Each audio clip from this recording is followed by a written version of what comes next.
Shalom Aleichem, everyone. Hope everyone had a wonderful, wonderful week. Sorry there was a little bit of a glitch. In last week's Dvar Torah didn't get sent out, but I wanted to therefore perhaps address something in Beha'aloscha, and that relates to Parshas Nasu as well. So here we have in this week's Parsha the story of those Jews that were B'derech Rechoka or Tamei Meis, and they beseech Moshe Rabbeinu and they say, Lama Nigara, why should we miss out? Why should we lose out? Everyone brought a Korban Pesach, we're part of the Korban Pesach, we couldn't.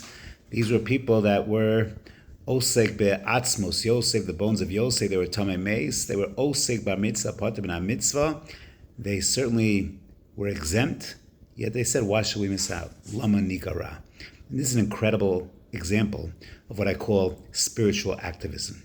They don't see the 613 mitzvahs as the 613 annoyances, the obstacles. No, these are opportunities. These are opportunities for Kirvas Elokim, being part of Knesset Yisrael. In last week's parsha, you have perhaps the most beautiful example of the spiritual activist, and that is the Nazir. The Gemara asks the question, we have the parsha of Sota, then we have the parsha of Nazir. In Shas, it goes Nedarim, Sota, Nazir.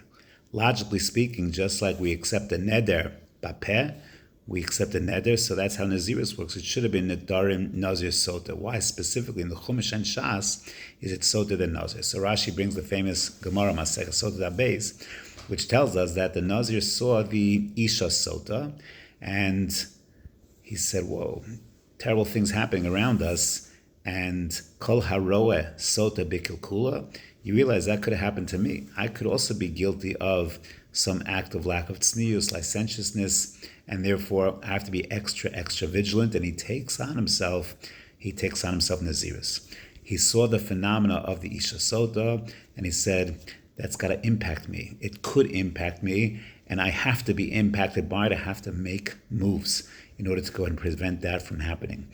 In other words, ever vigilant in Shmiras HaMitzvos. Rav Shechter writes in a sefer based on his Divrei Torah and Torah Web that if one sota would produce that kind of response in Nazirus, amazing.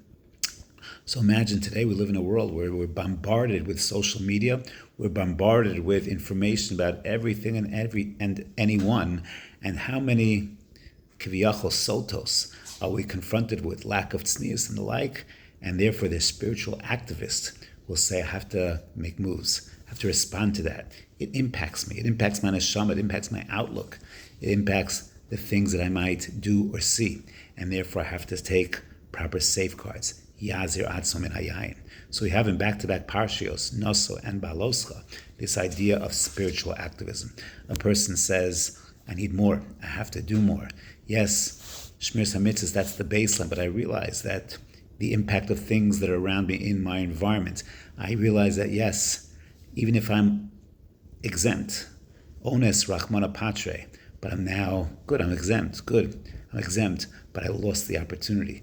The Torah tells us, for example, an onen, Rachmana litzlan, a person lost a mace, he's exempt, he doesn't daven, he doesn't have to daven, he's not supposed to daven.